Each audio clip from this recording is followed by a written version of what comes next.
ये चित्र कई जगह देखा होगा, सिक्के पर, रुपये पर, या और भी कई जगह किताबों में इस चित्र को देखा होगा। इसका नाम है अशोक स्तंभ। अब इसके बारे में प्रत्येक विद्यार्थी को जानकारी होनी चाहिए। देखिए, पहले तो इस चित्र के बारे में बता दें, ये एक गोल तरीके का है। ये सामने से दिखाई दे रहा 3 शेर ना, तो 3 शेर ही नहीं है, एक पीछे भी है जो दिखाई नहीं दे रहा है। ठीक है, 3 दिखाई दे रहा, पीछे वाला ऐसे है, ये देख रहा था ऐसे। ठीक है, तो 4 शेर हैं, चारों दिशाओं में मुंह करके एकदम दहाड़ते हुए लगे हुए हैं। और ये नीचे जो देख रहे हो ना, ये भी गोल टाइप का है। तो सामने से 2 चित्र दिखाई दे रहा है ना, लेकिन 2 ही नहीं है, इसके पीछे भी 2 है।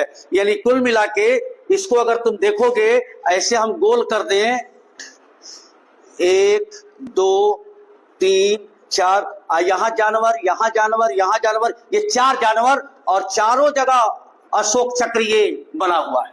ठीक ना। अब मैं इसके बारे में थोड़ी बारीक जानकारी बता दें आपको। अशोक स्तंभ, इसे राष्ट्रीय प्रतीक के रूप में हमारे देश ने अपनाया है। पूछा जाता है कब अपनाया भारत ने?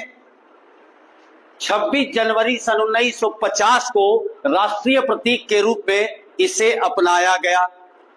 ये कहां पर है? वाराणसी, बगल में है बनारस।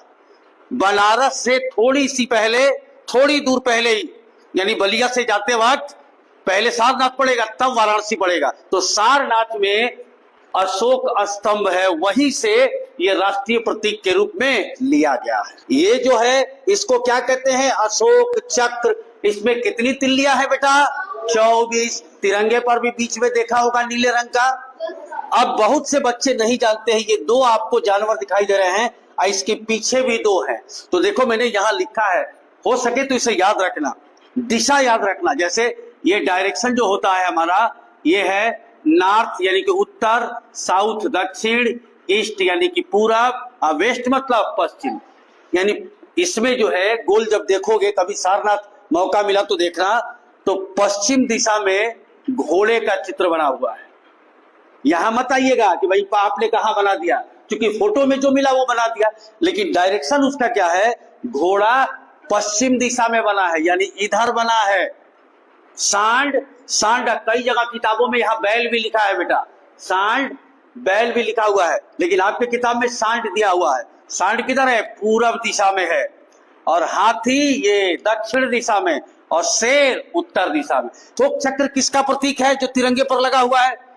उन्नति और प्रगति का। यानी 24 घंटे हमारा देश उन्नति और प्रगति करता रहता है। अब रहिए, क्यों इसे अशोक स्तंभ कहा जाता है? किसी को पता है? नहीं पता। अशोक स्तंभ इसे इसलिए कहा जाता है कि हमारे देश में आज से 2-2.5 हजार साल पहले मौर्य वंश का शासन था।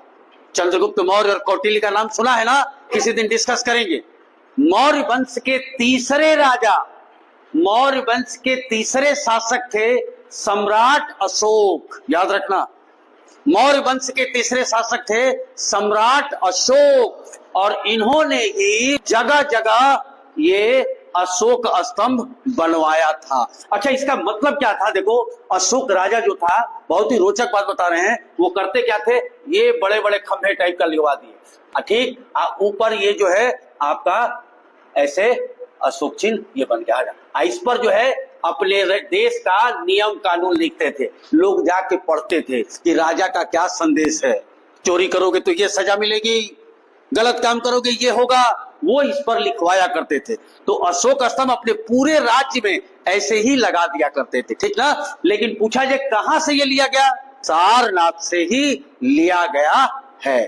तो अशोक स्तंभ इसे क्यों कहा गया? क्योंकि मौर्य वंश के तीसरे शासक ने इसे बनवाया था। आज से 2500 वर्ष पहले उनका शासनकाल जो था 268 ईस्वी पूर्व से 232 लगभग 36 वर्ष वो शासन की। और बता दे बेटा जानकारी के लिए, ये बौद्ध धर्म के अनुयायी थे, बौद्ध धर्म को मानते थे। अशोक चक्र के नीचे जो लिखा गया है ये अक्सर पूछा जाता है। क्या लिखा गया है? सत्यमेव जयते, यानी सत्य की हमेशा जय होती है, ठीक ना। ये याद रखना। धन्यवाद।